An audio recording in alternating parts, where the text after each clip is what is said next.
हुज़ूर सैयद आलम सल्लल्लाहु तआला अलैहि वसल्लम ने फरमाया, बड़ा बेवकूफ़ है वो शख्स। ज़रा तरतीब देखिए, हुज़ूर की ज़ुबान से निकले हुए हिकमत के मोती।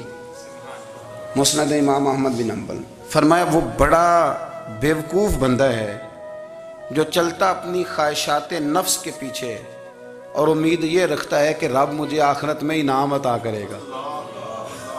चलता किसके पीछे? ख्वाहिश के पीछे। और कहता यह है कि अल्लाह मुझे क़यामत में इनाम देगा। तो इनाम तो उसे दिया जाता है ना जो को मेहनत करता है। देखे ना, जिसका मुंह पिंडी की तरफ है तो पिंडी वो पहुंचेगा कि वो जिसका मुंह पिंडी की तरफ है वो लाहौर पहुंच जाएगा। मुंह पिंडी की तरफ करना और ख्वाहिश लाहौर की रखना, मुंह कर लेना लाहौर की तरफ और ख्वाहिश पिंडी के रखना, तो मियाँ ये तो नहीं ना होगा। पीछे जो तले ख्वाहिशात नफसानिया के हमारे यहाँ ना बहुत बड़ा रट्टा है। आप यकीन करें, मैं अक्सर कहता हूँ, मैं ये कहा करता हूँ कि हमें ना अपनी मर्ज़ी का सारा कुछ चाहिए, अपनी मर्ज़ी का सारा कुछ। अब्बा जी भी अपनी मर्ज़ी के, बच्चे भी, उस्ताद भी, पीर साहब भी। पीर साहब भी मेरी मर्ज़ी के होने चाहिए। भाई वो पीर साहब है या तो तू इस तरह करना कि तू खुद पीर बन जा, वो भी मेरी मर्ज़ी का, हर शय मेरी मर्ज़ी की। बल्कि कुरान मजीद के 13वें पारे में तो रब फरमाता है, लोगों ने नफ्स की ख्वाहिश को खुदा बना लिया है। नफ्स की ख्वाहिश को खुदा बना लिया, उसके पीछे भागते हैं। अपनी ख्वाहिशात थोड़ी थोड़ी कम करें, ज़िंदगी में थोड़ी कम करें। पुराने कपड़ों पे भी एक सीज़न निकाल के देखें। एक वक्त का खाना जो अपना आपका मन बड़ा चाह रहा है ना, तो एक वक्त का खाना सिर्फ अल्लाह की रज़ा के लिए किसी गरीब को दे के देखें। मैं ऐसे सैकड़ों और हज़ारों लोगों को जानता हूँ जिनसे मैं पूछूँ ना घी किस भाव है तो उन्हें कोई नहीं पता। मैंने 2-4 नहीं कहे, मैंने सैकड़ों और हज़ारों कहे। मैं जानता हूँ उनको नहीं पता चने की दाल का रेट क्या है, नहीं पता। और मैं ऐसे भी सैकड़ों और लाखों को जानता हूँ कि जिसकी बीवी रात को खामद को कहती है कि जो सवेरे घी लाए थे वो ख़त्म हो गया, सवेरे बच्चों ने स्कूल जाना है तो पराठे पकाने के लिए घी कोई नहीं। तो दरमियान वाला बेटा तो खुश्क रोटी भी नहीं खाता। देखो ना, हम सियासत की बात कर रहे हैं, फलाने का फ़ैसला ठीक है कि नहीं, और एक हमारे मोहल्ले में वो घर भी है जो सवेरे ये डिस्कस कर रहे हैं कि बच्चों के लिए घी नहीं है, उन्होंने स्कूल। ये सारे तबसरे, ये सारी बातें, ये लंबे चौड़े, ये तो पेट भर के रोटी खाने के मसले।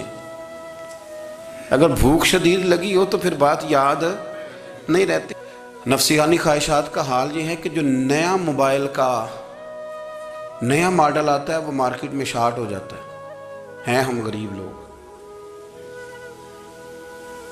नया मॉडल जो आता है ना मोबाइल का, वो हमारे यहाँ मार्केटों में मिलता नया, यानी पुराना मिलेगा आपको, इस्तेमाल शुदा नया। ये वो गरीब मुल्क है जिसके अंदर थर में लोगों को पानी नहीं मिल रहा।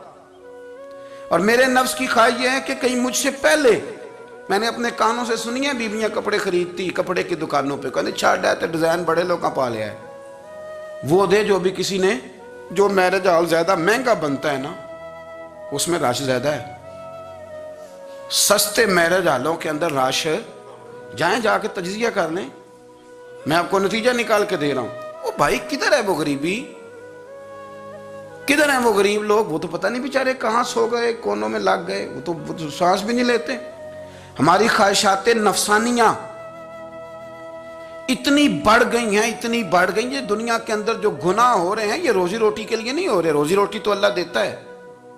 जो लोग जिस्म फरोशी कर रहे हैं, ये जो लोगों की तिजारत कर रहे हैं, धंधे हो रहे हैं, तो रोजी रोटी के लिए नहीं, नफसानी ख्वाहिशात के लिए। ये कारों और बंगलों के लिए सारा कुछ हो रहा है, ये जायदादों के लिए हो रहा है, ये नया पेट्रोल पंप लगाने के लिए कोशिश हो रही है।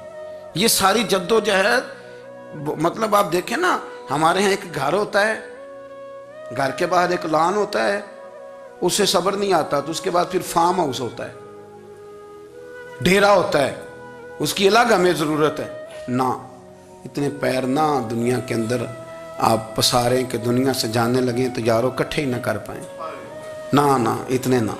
अपनी ज़िंदगी मुख्तसर, महदूद, थोड़ा सा, थोड़ी ख्वाहिशात, गिने हुए पैसे, नफे तुले काम।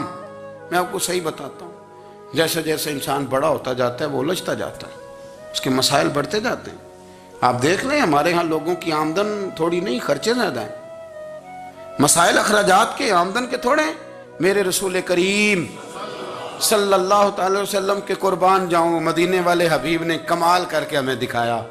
हुजूर सैयद आलम अलैहिस्सलाम ने फरमाया, मैं तो भूख लगने पे रोटी खाता हूँ, मैं तो भूख पूरी लग जाए तो खाता हूँ। और फरमाया पूरी भूख मिटती नहीं तो मैं हाथ खींच भी लेता हूँ, मैं शिकम सहरी नहीं करता।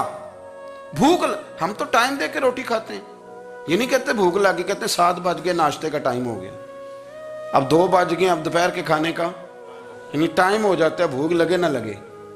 अब मगरिब हो गई तो शाम के खाने का अपनी ख्वाहिशात को समेटो, वरना ये गुलाम बना लेगी। मैं आपको सही बताता, बचपन में जवानी में जिन लोगों ने ख्वाहिशों को नहीं ना समेटा, मैं कुछ ऐसे लोगों को जानता हूं बुढ़ापा आ गया है, अब वो चाहते हैं कि हम वो गलती छोड़ दें, पर वो रच बस गई है। उनके बच्चे उन्हें कहते हैं अब्बा बस कर, लोग शिकायतें करते हैं, लेकिन चूंकि जवानी में कंट्रोल नहीं किया तो बुढ़ापे में कैसे होगा। हमारी ख्वाहिशात हमारे लिए मुसीबत बन गई हैं। हम कुछ ऐसी बुरी आदतें थी जिनके पीछे लग गए तो तबाह हो गए। वापस आए, मेरे रसूल करीम सैयद आलम सल्लल्लाहु अलैहि वसल्लम के गुलामों ने ना अपनी ज़िंदगी को महदूद करके रखा।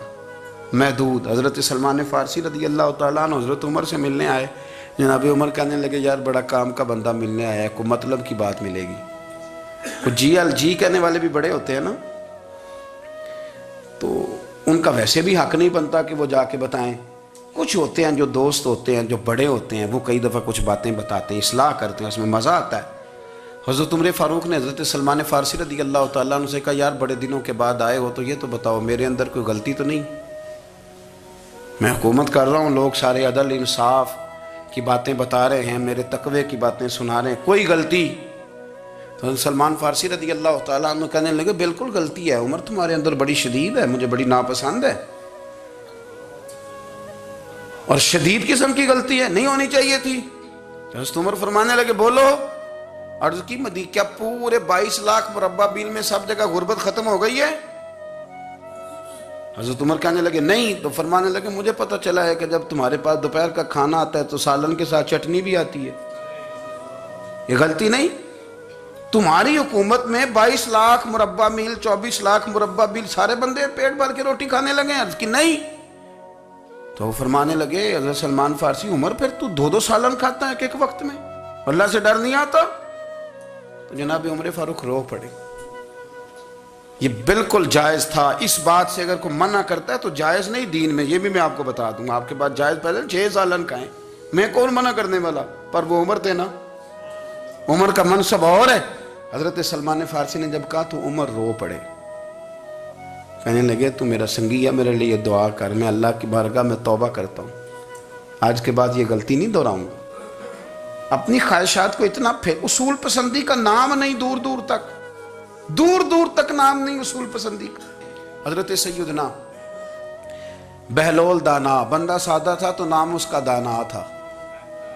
आप बैठे थे तो हारून रशीद का लश्कर आने लगा, तो वो एक बंदा दौड़ा आया, कहने लगा, बाबा रास्ते से उठ जा, हारून रशीद आ रहा है। तो आप फरमाने लगे, तू गुलाम है ना, तूने ड्यूटी कर दी है ना, इतला दे दिया, मेरी मर्जी उठूँ चाहे ना उठूँ, तेरी ड्यूटी पूरी होगी, तू जा, तेरा काम हो गया। कहने लगा, बादशाह मैं उसका गुलाम हूँ, तो नाराज होगा, तू उठ जा। तो बादशाह कहने लगा, तू उसका गुलाम है तो वो मेरे गुलाम का गुलाम है, और अगर तुझे ज्यादा दिक्कत हो तो उसे जाके बता देना, बेशक मैं को डरता नहीं उससे। हारून रशीद को जाके बताया कि वो सादा सा बाबा है, तो वो कहता है कि हारून रशीद मेरे गुलाम का गुलाम है। तो हारून रशीद भी नाराज हुआ, कहने लगा, पता कर लेते। जाके पूछा, ये तुमने क्या कहा, गुलाम के गुलाम? तो आप फरमाने लगे, बादशाह सच बता, तो अपने नफ्स का गुलाम नहीं, तो नफसानी ख्वाहिशात का बता, तो गुलाम नहीं, तो दूसरे बादशाह का जिस तरह का तख्त और ताज देखता है उस तरह का बनवा के रख नहीं लेता, तू गुलाम है कि नहीं नफ्स का? बादशाह चुप कर गया। फरमाने लगे, तू नफ्स का गुलाम है और नफ्स मेरा गुलाम है, और मेरी मर्जी पे चलता है, तो अब बोल, तू गुलाम का गुलाम है कि नहीं? तो हारून रशीद कहने लगे, हजरत बहलोल दना से मैंने कई दफ़ा इरादा किया कि आपसे ना मिलूं, पर आ ही जाता हूं, पर फतह हर दफ़ा आपकी हो जाती है। कामयाबियां आपको ही मिलती। दोस्त थोड़ा ना कहीं रुकें, कोई एक आध ख्वाहिश, कोई एक आध प्रोग्राम। हमारी ख्वाहिशात बड़ी लंबी चौड़ी, बड़ी लंबी चौड़ी। ख्वाहिशात के साथ ही हम दोस्ती करते हैं, ख्वाहिशात के साथ ही हम रिश्तेदारी करते हैं, ख्वाहिशात के साथ ही हम शादी करते हैं। सारा कुछ ख्वाहिशात के साथ। सियासी शादियाँ, वहाँ शादी करेंगे तो इतना माल आएगा, इतना कुछ जाएगा, ख्वाहिशात के साथ। रिश्तेदारी ख्वाहिशात, गरीब रिश्तेदार से दोस्ती नहीं, ख्वाहिश नहीं पूरी कर सकता अमीर से। हर शय ख्वाहिशात के लेबल के अंदर बंधी हुई। आप देख ले, सारे मामलात को हमने अपनी नफसानी ख्वाहिश के अंदर रख दिया है। मेरी मर्जी के मुताबिक दुनिया चले तो सारी अच्छी है, और मेरी मर्जी ना सुने तो बंदा एक भी अच्छा नहीं है। अपनी ख्वाहिशात के चुंगल में हमने गुलामी इख्तियार कर ली, सुबह से शाम तक नफसानियत ही नफसानियत।